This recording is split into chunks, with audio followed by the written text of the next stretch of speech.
all just stereotypes. I love it. Well, hello. This is the second part to a much longer reaction. If you haven't seen them yet, links to them are in the description as well in the top corner of the video. Now, with that out of the way, let's get this thing started then, shall we? We could all shatter those conceptual bindings if we could all create our own personal teen drama invaded by mechanical ant people. I can't lie. I was enraptured, but I knew I was watching the furthest reaches of Riverdale's lunacy, because surely nothing could go beyond this. And then...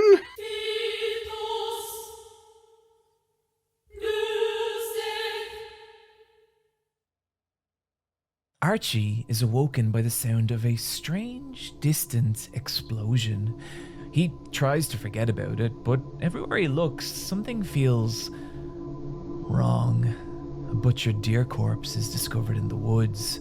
Jughead is haunted by insects. Cheryl has started a cult, and something is stalking the outskirts of the town. But he can't worry about that now, for it is time for the town harvest festival. But why are people looking at him? What's the meaning behind the ominous things they say, and why does Jughead choose now to tell Archie? You're like a brother to me. I love you. You know that, right? That night, Archie can't stop coming. Let me just turn the page here to the conclusion that something...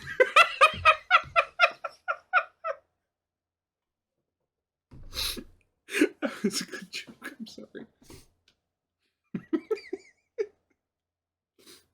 is wrong, which is when he receives a panicked phone call from Kevin. Betty has been kidnapped by Cheryl's cult. Under a blood-red moon, Archie races of course she to has. Rivervale Manor, where he finds everyone he has ever known dressed in odd clothing, saying things he doesn't understand before he's knocked unconscious. Archie is tied to an altar, and with a wooden crown atop his head, a dagger is pushed deep into his chest. His bloody heart ripped from his struggling body and presented pumping and pulsating to his friends and family, who all dance and howl in ecstatic glee. Again, there has to be something in Riverdale's water. Like, even if it's just lead, like, this needs to get looked at. This I guarantee you this would not pass federal safety standards. Anyway, that's episode 1. What's that? Why am I wearing this jacket? Why, because it's me, Andrew Page-Turn, the plot scientist, and I'm here to help you unravel what the fuck that was. And to do so, I have constructed this handy chart. Jesus, okay. Oh god, the red string. Not the red string. Just...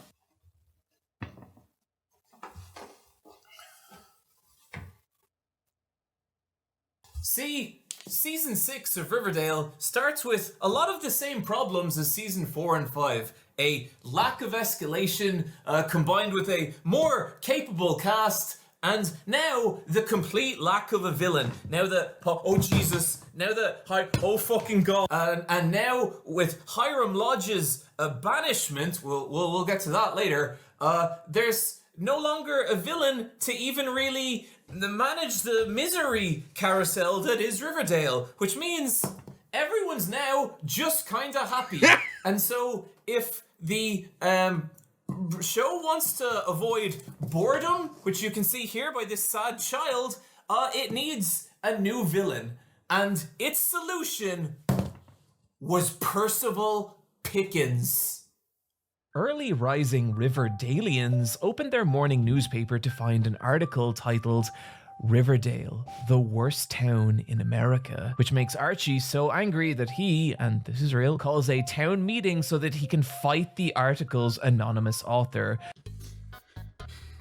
Archie, have you looked at your town's history over just the last decade? I mean, I'm not one for labels, but at this point, you've had over a dozen serial killers in the last decade. I would classify that as the worst town in America. Who is revealed to be newly arrived Riverdale resident, Percival Pickens. Percival tells people that he only wrote the article because he knows Riverdale can be better and that he can make it that way. And even this early on, Percival is a delight. His actor, Chris O'Shea, drenches every line of dialogue in this wry British insincerity, contrasting beautifully against Archie's earnest, slightly moronic existence. Archie, unable to grasp who this strange British gentleman is, or what he wants. The fact that Percival's great-grandfather may have genocided the native people of Riverdale, not being, well, a very good start. Percival begins to creep his tendrils throughout Riverdale, infiltrating first its town council, then its law enforcement, and then becoming its mayor, as slowly his evil plan crawls into focus as he begins to turn the town against itself by doing maniacally unhinged things like closing down Pop's Diner or being nice to Kevin, all while Archie and his friends wonder who this man is and why he is doing this. Which brings us to our next segment. What do you think happens next? Hello, it's me again, because I guess I'm also a game show host or something. Here to ask you, who do you think Percival Pickens is? Is he the alternate universe Archie that was talked about a while ago in the video? Is he A, Archie's evil half-brother, abandoned at birth and consigned to the worst fate imaginable, an English upbringing? Or is he B, Hiram Lodge's secret lover, who, mad with vengeance and fury after Veronica had her father assassinated— look, we don't have time to get into every little detail. Or is he C, a wizard? I'm gonna go with C. Which do you think it is? Percival works as a villain because he fulfills the very important role within Riverdale of emotional meat grinder pilot that's arguably been missing since season 3. And as the season goes on, his evil only grows more unhinged, like building a monument to his genocidal grandfather or making the unhoused population of Riverdale, disappear, which are surely both things that would never happen in real life. And so Archie is left with no choice but to fight Percival, marking the second time in Riverdale that Archie fights an evil billionaire in a boxing match for the soul of the town. However, despite the fact that Percival's mind control doesn't work on Archie, he stuffs his gloves with palladium, which is the only known counter to Archie's invulnerability superpower. Palladium?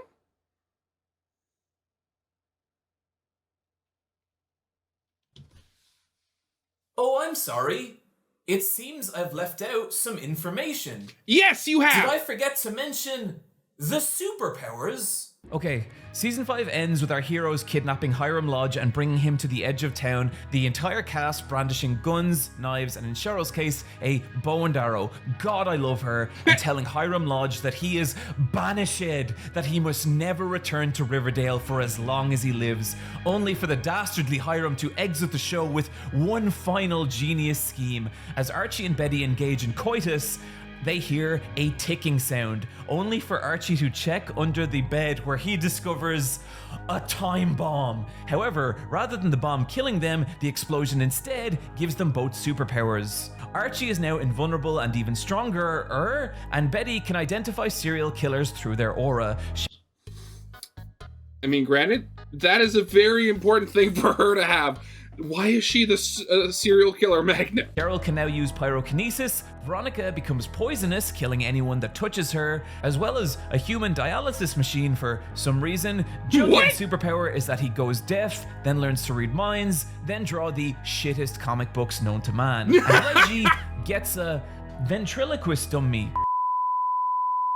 Narrative-wise, the superpowers actually push Riverdale forward in two major ways. For one, the show finally embracing the supernatural in a way it came so close to doing with the mechanical and people storyline does something I've been craving since season 3. It escalates what Riverdale is, and because of that, the show can now embrace the full lunacy that has always been simmering beneath the surface.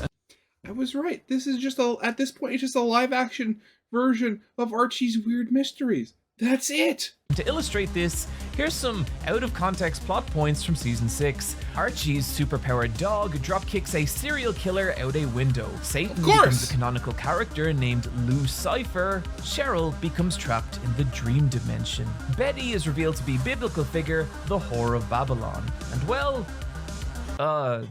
this... What?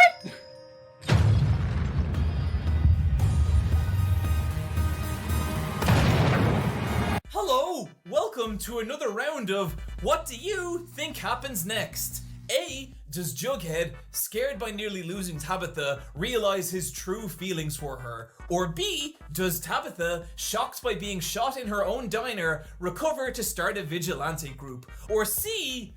Does the bullet cause Tabitha to time teleport back to April 4th, 1968, where she must halt the assassination of Dr. Martin Luther King? I'm gonna go with C. Well, which do you think it is? I know what you're trying to do. Save Dr. King's life. I was joking. But as painful as it is, Tabitha, there's nothing you can do about it. I don't accept that, Raphael. Betty once told me that the FBI office in Riverdale opened up in the 1950s. Maybe they can help. The other advantage of introducing superpowers is that it allows Percival to present a brand new kind of threat, such as mind-controlling people into doing whatever he wants, so that our heroes can no longer trust anyone around them, which results in a lot of... Abuelita, why didn't you call to say you were coming? Because I want this to be a surprise. This lets the stakes finally dramatically escalate. Like, remember in season 5 when the entire threat was, oh no, Hiram's going to shut down the town. Well, in season 6, the threat is that Percival, now revealed to be a 600-year-old wizard, meaning the statue he erected was of himself, which... I wasn't serious! What is this show? I'm actually starting to get upset that I never watched it. Honestly, I admire the confidence, is going to construct a ghost train which will ferry the souls of all the people Percival's murdered into Riverdale, triggering an apocalyptic showdown that once our heroes lose, which according to time-traveling Tabitha, they are destined to do, will usher in a horrifying era of darkness. That is the plot to season 6. Also, there's a episode where Percival gets into a labor dispute with the people constructing his ghost train. What's that? I mean, you always gotta respect the unions, man. Okay, so going back to the, beginning of the video where Wolf was comparing, like the stakes of season 1 to season 3, and I asked, where does the show go after that if the jump between 1 and 3 was so nuts? I think I'm visualizing it now. So it goes from season 1 to season 3, then season 4 kind of goes down a little bit, season 5 kind of hovers, and then season 6, or wait, are we in season 6 or season 5 right now? I forget. Either way, it kind of hovers for a bit before shooting basically vertically back up again. You want to know how Archie being sacrificed fits into all this? Oh, I'm sorry. It seems I've left out some more information. See, that wasn't Riverdale. That was Rivervale. Rivervale. I was joking! Just gonna. Oh, fuck. Okay. Here. Just get this set up. Okay, so Archie being sacrificed actually takes place in an alternate universe called Rivervale. See, at the end of season 5, Hiram Lodge's time bomb opens up a dimension portal that takes us to Riverdale. It also because Betty and Archie were fucking and Jughead's shitty comic, and that leads to a new universe where everything is kind of spooky. Rivervale is an alternate reality Riverdale where the continuity is the same up until season 5 episode 19, at which point the timelines diverge. Rivervale being a darker, more macabric universe featuring stories like the sacrifice of Archie Andrews, Reggie buying a car possessed by a sexy ghost, Tony's baby being stolen by figure of popular Mexican folklore La Lorena, and Pop's... Okay, so you count... Okay.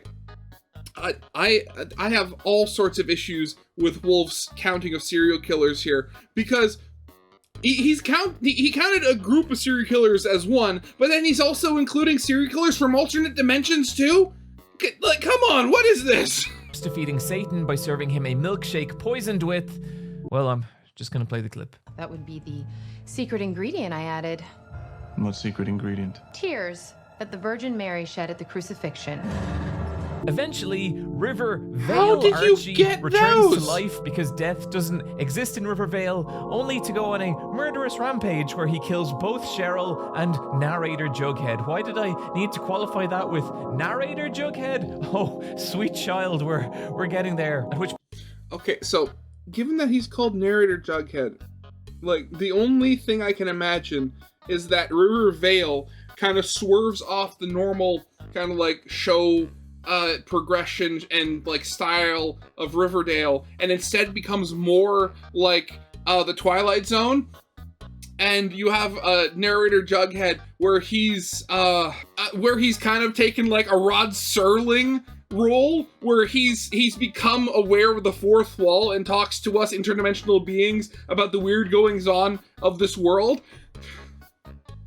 What is this show? Point we then return to the regular Riverdale timeline in episode 7. Okay, so Archie being sacrificed actually happens in Rivervale, making it non-canon.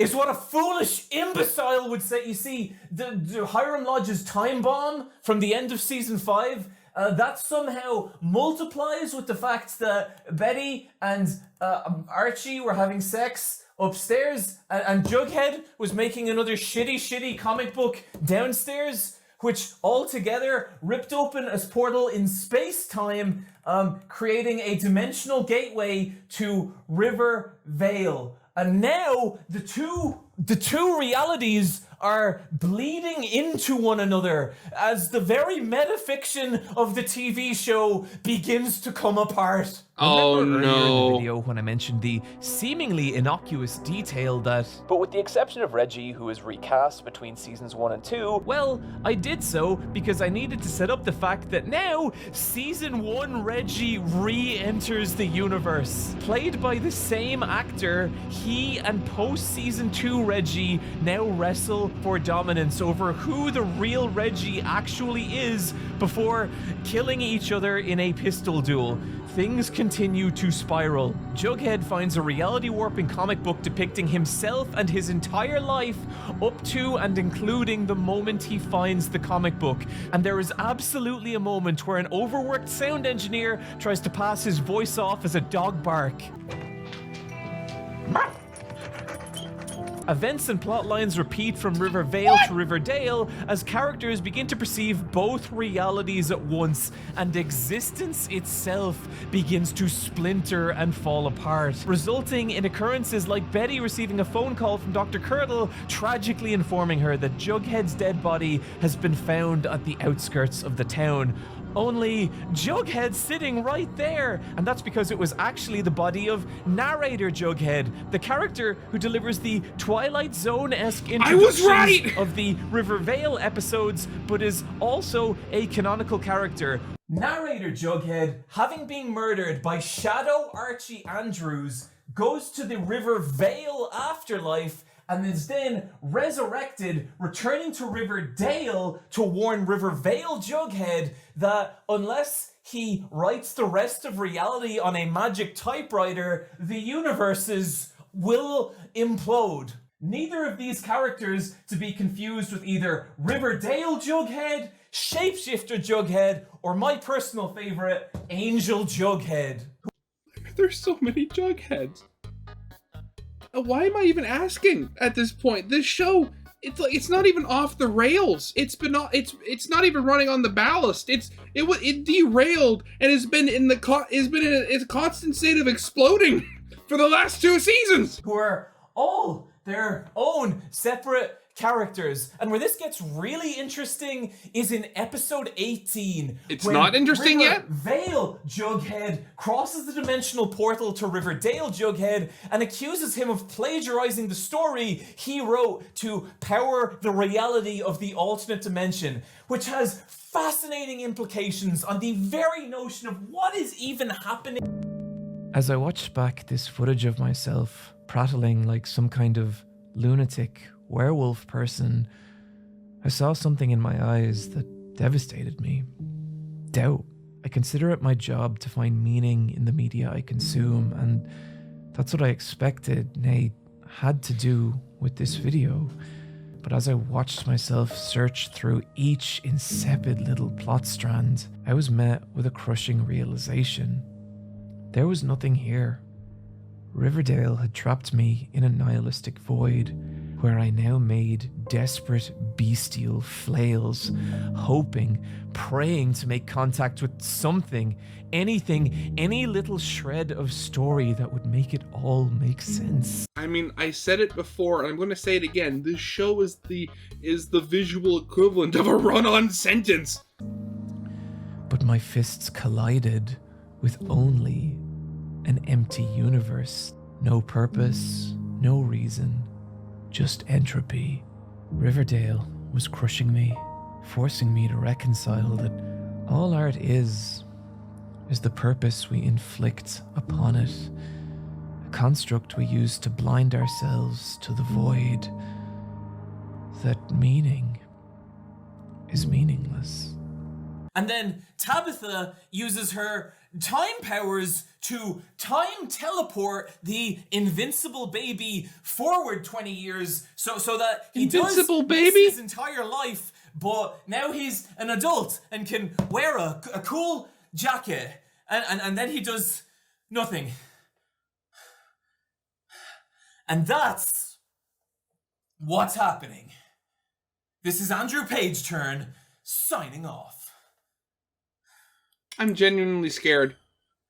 I think I'm the worst character John's ever created. So this And I hope to see you in many, many more future videos. fucking lunacy continues to spiral till the penultimate episode, where the gang overcome the fated showdown they were destined to lose against Percival the Evil Wizard by being really cool and beating the shit out of him in a parking lot, before Jughead uses a game of dominoes to trick Percival into teleporting back to Rivervale, where Lou Cypher can now claim his soul. However, on the cusp of death, Percival uses his dark magic to pull a comet from the sky, aiming it squarely at Riverdale with the intention of obliterating it and everyone in it. And oh my god.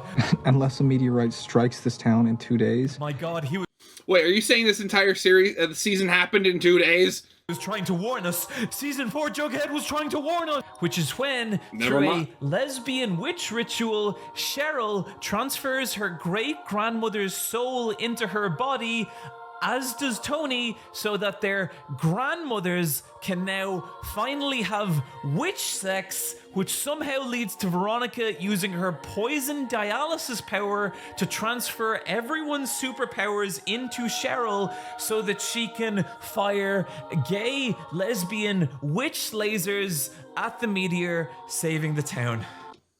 Gay lesbian witch lasers.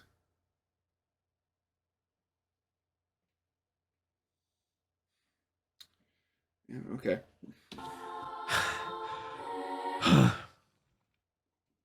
I'm not saying I season just 6 of I can't. Riverdale isn't some silly bollocks. It is the silliest bollocks this show has ever pulled.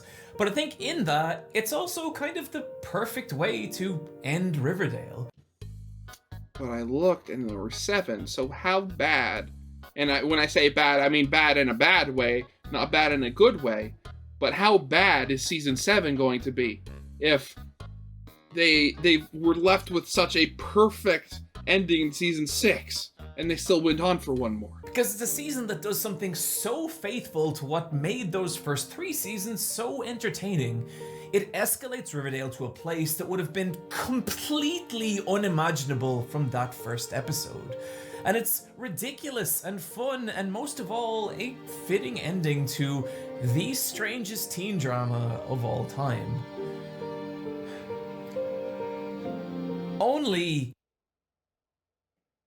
season 6 is not the end of Riverdale. And may God have mercy on us all. Oh God, please. Season 6, Episode 22. Time code 40 minutes and 6 seconds. Archie awakens in his bed. He turns on an old-timey radio. We see a flag for Riverdale High. He puts on a Riverdale High Letterman jacket. He goes downstairs to find his mother crying. She is upset over the passing of James Dean, a death that occurred on September 30th, 1955. The battle with the meteorite has somehow reset Riverdale's timeline and wiped the memories of every character in it, so that they are now all experiencing a reality where they are high schoolers in the 1950s. When were the Archie comics when were the Archie comics first published? Oh, the first one was debuted in 1941. Okay, wait a second. Oh, no, that's the year. Okay, never mind. That doesn't help me in the slightest. Welcome to Season 7! My best understanding of what happened here is that while Season 6 was a joy, it compounded the show's long-term story problems to such a ludicrous degree that, short of having Freeze's spaceship land in Riverdale, there was absolutely nowhere left for the story to go. So what do you do then when you're asked to write another season? Well, if you're the writers of Riverdale, the answer is basically this! You blow everything up! As for why the 50s, well, it could be like a cute nod to the golden age of the comics, or it could just be the fact that the show's creator, Roberto Aguirre Sacasa, really likes the 50s. But I wonder, maybe, is there something a little deeper going on? Despite the sanity-melting joy Season 6 brought me personally, it didn't do anything to pull Riverdale out of its ratings abyss plummet. Season 7 now announced as its final season. And there's a part of me that wonders if Season 7 might have been an attempt to emulate the success of 2 of the most successful modern teen dramas. That of the time period nostalgia drug Stranger Things, and that of the searing teenage hellscape that is Euphoria. Sacasa himself even stating that he envisioned Season 7 as being like Euphoria in the 1950s. Oh God. Why would you do that? Euphoria was horrible. This new direction possibly being a final gasp attempt to reboot Riverdale and find a new audience. Reboot it again? Whether it succeeded or not, well... The shift to 1955 changes Riverdale in several major ways, affecting everything from the dialogue. You're lucky my parents still sponsor us. We're a panic and a half. Cut the gas, Captain. Nobody's jazzed about what happened out there. They're literally all just stereotypes. I love it. The show's ethereal look and feel. For the first time, Riverdale has stapled itself to a specific time period, 1955, meaning we're no longer peering into this strange town outside of time. We're watching a 1950s period drama, killing the show's lightly Silent Hill / Twin Peaks-ish dreamlike quality. Who, as the particular kind of idiot who would spend over $100 on this hideous Silent Hill 2 sweater, is not a change I personally appreciated. Okay. However, that shift is representative of a much deeper change in how this show works. Riverdale has always tried to present itself as a show tackling social issues, and sometimes it's successful. Take Cheryl and Tony, by far the most popular couple in Riverdale, or at least that's what this Choni AMV with 30 million views leads me to believe, as opposed to Bughead's paltry 7.9 million. I imagine Choni was pretty validating for a lot of young girls who are into girls, and in season 7's defense, it does take a more nuanced approach to gay relationships, like Kevin, his struggle with his non-attraction to Betty and his gradual understanding of his own sexuality being the most well-realized the characters ever felt. However, outside strictly gay relationships, Riverdale has always struggled with issues of gender, sexuality, and representation. Take, for example, the complete non-handling of Jughead's asexuality, a big part of his character in the comics, but ignored in the show, to the point that the creators actually had to address it and promise they'd get there eventually. Well, given that this is the final season and the universe has just restarted, surely now would be the perfect time to...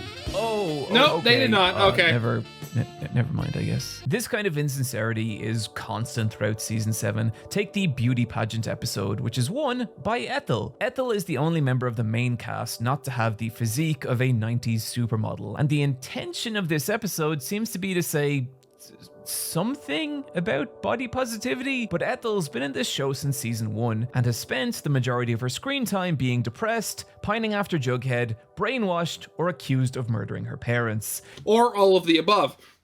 She is barely in some seasons, doesn't appear on any of the posters, and up until this point, unlike every other cast member, has never been given a romantic relationship and has never even had her own storyline that wasn't viewed through another character. And so if the goal here was to send a genuine message about body positivity, would the much better option not have been just to write Ethel with proper storylines like any other character, as opposed to whatever this episode is pretending to do? I'm not even going to touch the fact that Archie and Reggie don't kiss. I mean, they watch naked wrestling together. There's one scene where Cheryl and Tony come out to their cheer squad, and not only are they met with universal acceptance and applause, but also the coming out of a second couple. And I assure you, I am delighted for these nameless fictional women, but I have to wonder how an actual lesbian who lived through the 1950s would feel about this scene. Yeah. By the way, if you're an 80-year-old lesbian who watches my videos, do get in contact, because I would like the answer to that question.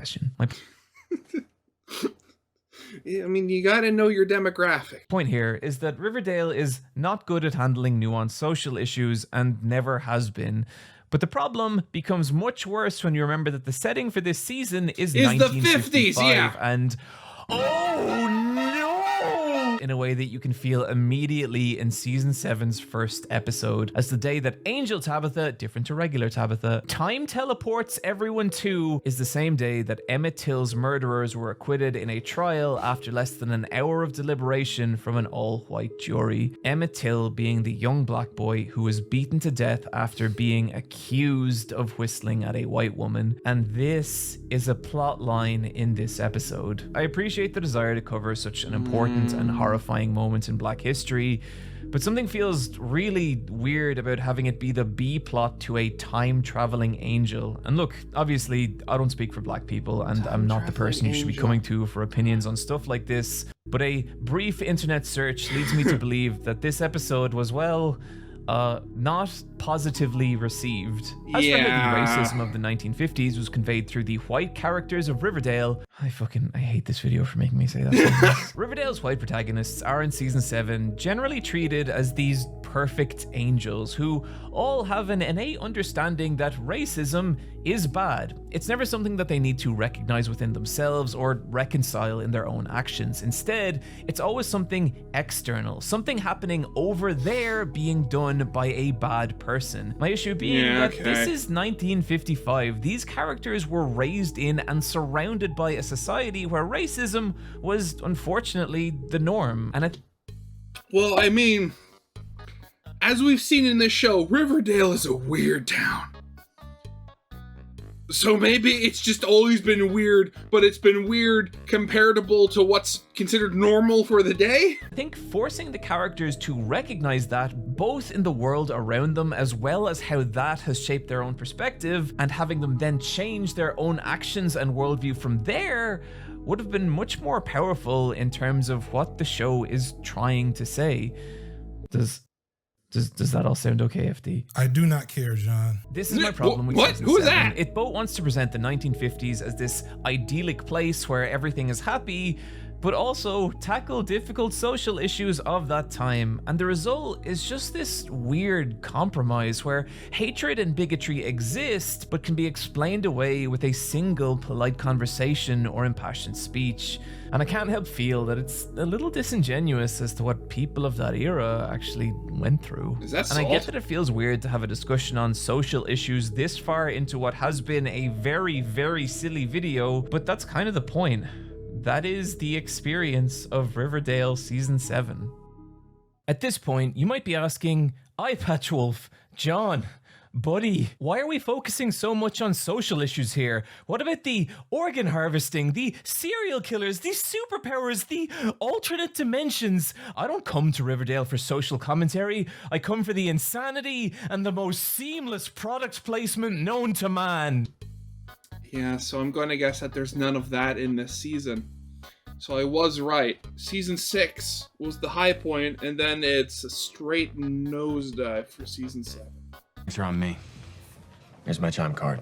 Well, truth is that in Season 7, there are very little of those things. Most of the madness is localized to a single, non-canon Halloween episode, which does feature Betty and Veronica cutting Archie in half so that they can both date him, which is fun, but beyond that, the season has a paltry, single serial killer, the Milkman, who barely features in the story before being soloed off camera by Ethel halfway through the season. And from here, Riverdale does the most shocking thing it could possibly do. It becomes a normal teen drama, with storylines including Archie wanting to be a poet, but is shy, Betty's mom being mean, and Jughead, thank God, finding an artist for his awful, awful comics. If you come to Riverdale for the same reasons I do, it's hard to state just how much of a de-escalation Season 7 is.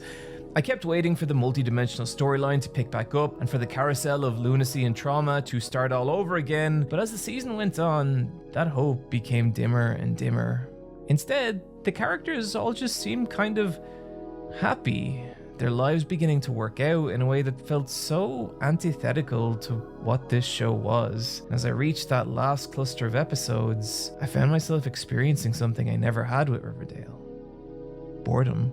Whatever vague hope I still had that there was some deeper meaning that would reveal itself, I knew at this point I had to let it go. And I did. I stopped watching Riverdale. So with this final season, we can now ask, what is Riverdale? A disappointment. And there's a lot of different answers to that question, but to me, when I look at the show now, what I see is a story of survival. We talked a lot about Riverdale's ratings earlier and how those may have affected the wild direction its story takes, but the problem of a declining audience wasn't unique to Riverdale. When Riverdale ended, there was a lot of articles written about how it was the ending of a wider era, and specifically that of the teen drama. And I think they're right. Teen dramas used to dominate popular culture. The OC, Dawson's Creek, Gossip Girl, Beverly Hills 90210. These were all juggernauts in their time, with these gargantuan annualized seasons that would run for 20 plus episodes. So impactful on pop culture that they would affect everything from what bands got popular to the clothes people wore. But nowadays, when you look at teen dramas, what you get is much more anemic. Sporadic seasons, less than 10 episodes, even the most popular like Euphoria or Stranger Things. And I think there's a lot of potential reasons for this. Streaming services providing vastly more options, ending a homogenous age of television, or social media just giving teenagers a more accessible and relatable kind of content. But what it means is that when Riverdale's finale aired, people were watching the ending of the last massive teen drama. And you know, it's weird because before Luke Perry died, he said of Riverdale that it will be the last of its kind. And I think he was right. I think the wild turns of Riverdale are flails of a dying genre. struggling to survive. And I think that's what makes the show special, and why its absence in that final season is so disappointing. Or at least, that's what I thought, until I finally did watch those last few episodes. Oh god. Of course. Okay, getting myself mentally prepared. Where does this go, Wolf? Where does this train wreck crash? And it's there that it happened. Just an episode away from the end of Riverdale, time-traveling Angel Tabitha returns and explains to Jughead that the timeline he currently exists in is the most idyllic possible form of reality. But there was a different timeline, a darker reality, one in which he and all his friends suffered over and over, one that they do not remember, but that she can show him. And so they proceed to watch the first 6 seasons of Riverdale. Seriously? And all the other characters watching the entirety of the Riverdale TV show. The show we've been talking about this entire video. All the horrible, awful things that have happened to them. That is fucking wild. Maybe the most unhinged thing I have ever seen a TV show do, and I love it. Is this their version of a clip show? Is that literally what this is? Because there's this moment where Veronica asks time-traveling Angel Tabitha, is it possible for them all to only remember the good memories so that they don't have to exist with all the strife, all the pain, all the awful things that have happened to them? And Jughead tells her it doesn't work like that. And with that one line, I got it. I understood Riverdale. Because what it's saying is, no matter how pleasant it may be, you can't live in an illusion.